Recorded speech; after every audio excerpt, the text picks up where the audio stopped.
Blaze TV. Last night we had David Horowitz on. I lost my voice yesterday, so I wasn't able to actually ask any of the questions that I wanted to ask David, and I had to listen to Stu prattle on and ask him just ridiculous it was an amazing interview, you're right. I did anyway, a really good job. But David is a guy who I think is truly an American hero and icon, and I said this just a few minutes ago for the television audience, that I collect rare books and I collect important pieces of history. And David has put a new book out called The Black Book of the American Left. And it's the first in a series of 9 that he's putting out to document what happened to us and who did it to us. Hopefully he will send me each one autographed, because I want to put it in the library, because I really, truly believe this is the documentation that is missing on what happened to us and who did it and how it all works. It's an honor, as always, to have David Horowitz on, the author of the brand new book, The Black Book of the American Left. David, how are you, sir? I'm doing well. Thank you. I'm sure everybody out there is happy that the mighty instrument is back. Thank you very much. I want to talk to you a little bit about the book, but I want to kind of skip around. First, I guess start where you where you begin in the book, where you are talking about how how you realized that you had to get out and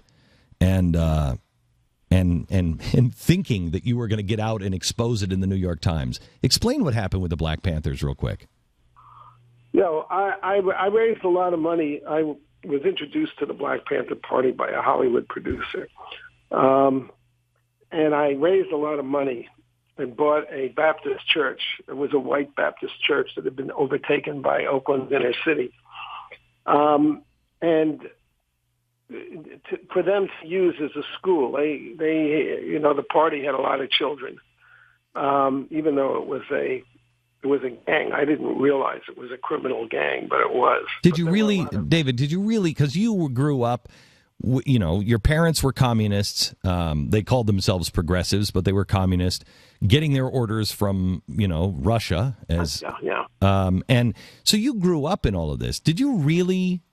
At no time did you look at the people around you, the Bill Ayers of the world, and say, I'm hanging out with the wrong people.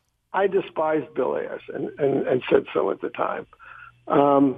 He was a white radical son of a very rich man. He was irresponsible and violent and inciting people to violence. I saw through him. I didn't see through the Panthers because I was under this delusion. The people on the left are idealists in the philosophical sense. They believe that ideas change the world. So I looked at people's ideas rather than at who they were. I described this at length in my autobiography, Radical Son. It really didn't equip me for life. When other normal people are young, they're testing themselves, seeing who they are. They're testing other people. I was always preaching. It's a problem with preachers. So if I saw somebody who, was going down a wrong path, I was just going to convert them. I didn't take in the reality of the path they were on. And of course, because the Panthers were black, they're like Obama. They get away with everything. People are always defending them. It's racist police. No, it's not. These people are criminals. So you were on the role of they were racist. So you start a church, and then you actually represent, or you have a friend, and say, hey, you should go work and do the books of this church. And what happens? I asked her. Right, she was my bookkeeper at the magazine, the Left Wing magazine I was editing, and I asked her to do the books of the school because I had made it a tax exempt foundation. And I was under the mistaken impression that the IRS would close down anything that was left. And she disappeared in December 1974, and by the time the police fished her body out of San Francisco Bay 5 weeks later, I knew that they had killed her. And this happened to coincide.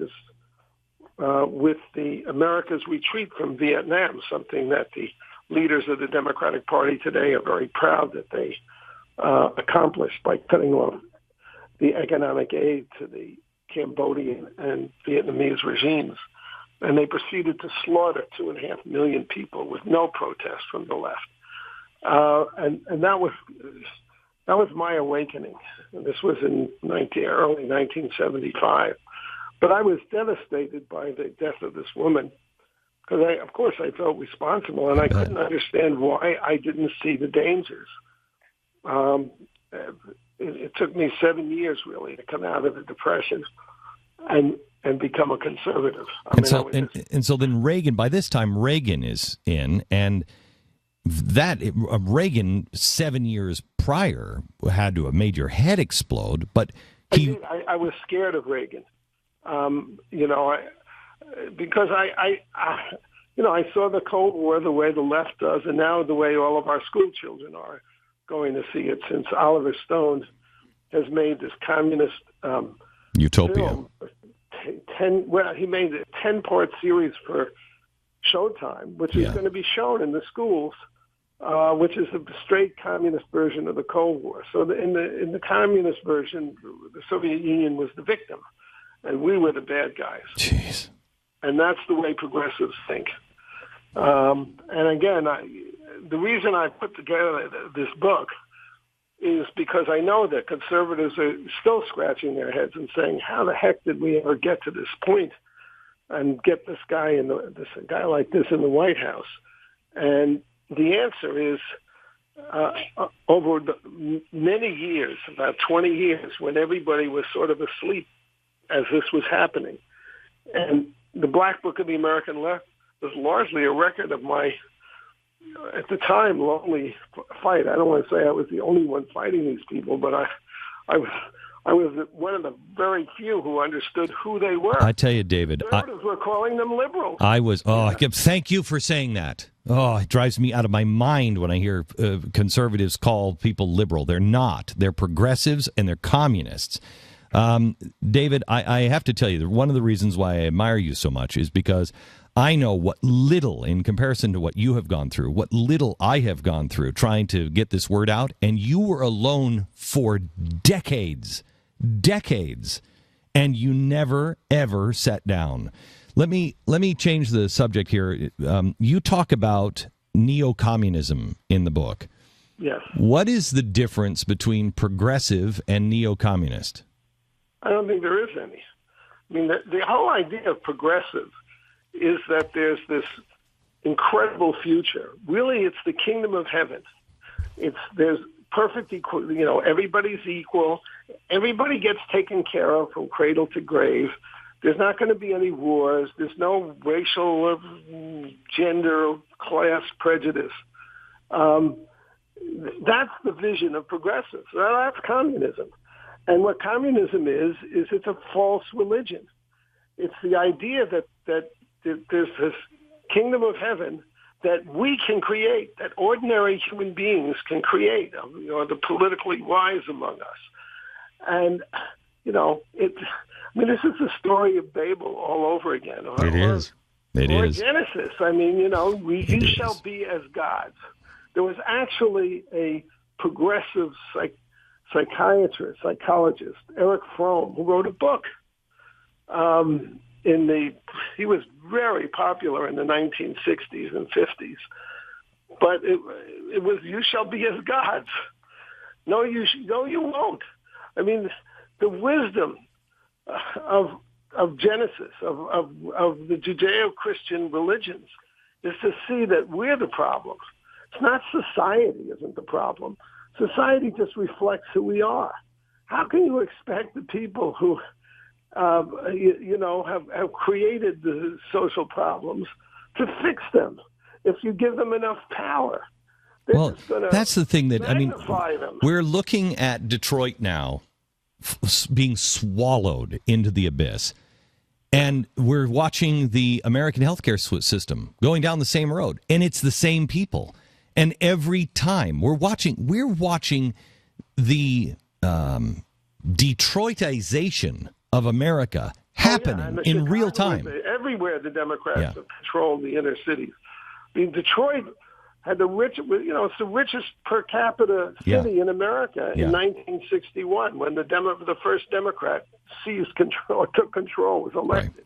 But it wasn't. And, 50 years later, it's the poorest. I think we have to make a difference here. Just like liberals are not liberals, they are progressives. Democrats, I don't know what happened to Democrats. I don't know when they stopped being, my grandparents and started to embrace radical leftist policies. It wasn't Democrats. Well, I can tell you exactly when it happened. It happened at the Democratic Convention in 1968 when Tom Hayden and the left organized a riot to destroy Hubert Humphrey. He was the Democrat who was going to run against Nixon. They deliberately set out to destroy his possibility of becoming president so that they could take over the Democratic Party, which they then did behind McGovern. McGovern started his political career in the Henry Wallace Progressive Party campaign of 1948, which was a communist-controlled campaign. And it started with McGovern, and it went through Watergate. I've watched it happen over a 30, 40-year period. It didn't happen overnight. Obama is not an overnight phenomenon. He's a phenomenon, and neither is Obamacare. This is a culmination of 40 years of inroads into the Democratic Party is now a left-wing party. All right, so here's what I want to ask you, because I think the GOP, is while they are not communists, they are progressives, and the Progressive Party began with the GOP. The Democrats just perfected it, but it's why we keep voting different ways and getting the same choices. And I look at Romney, and I know if Romney would have gotten in, we would not be talking about putting Obamacare away. He would have been talking about some new version of Obamacare.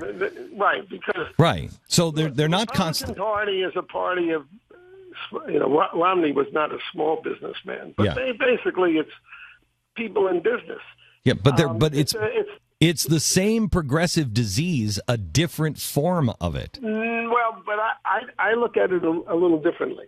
I think Republicans are fixers.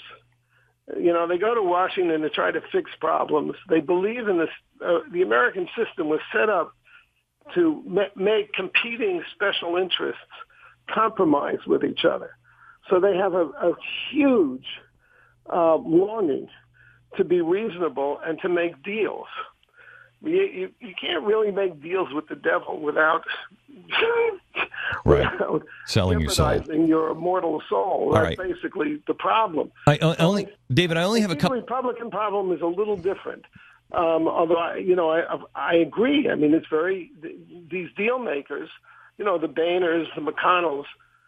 They're interested in deal making. They're not ideologically committed to the progressive agenda. They wouldn't believe in it, but they are committed to compromising with them. Newt Gingrich is a proud progressive. He was on this program talking about progressivism. He is proudly progressive. Such an undisciplined. Oh, he's a nightmare. Anyway, David, I'd love to have you next time you're in Dallas. I'd love to have you in for the TV show and sit down and talk to you just specifically about the road to the next. To come to Dallas. Actually. Yeah, I'd love to have you here because I want to talk to you specifically about the next road to the election. Because I cannot I can't do it. I cannot stand next to these guys or throw my hat and say we should support these guys who are fighting the people like Ted Cruz every step of the way. I can't do it, and I don't have time. I've had Cruz at several of my events, and I think that Cruz and Scott Walker are two really good.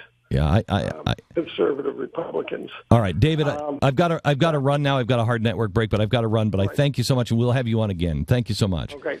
David Horowitz. The name of the book is The Black Book of the American Left. I'm telling you, this guy should be remembered as an absolute hero, and it will be in your hands to do it and to teach the things that he's trying to teach now in his book, The Black Book of the American Left. the only one that is really knows and is really documenting it, all footnoted.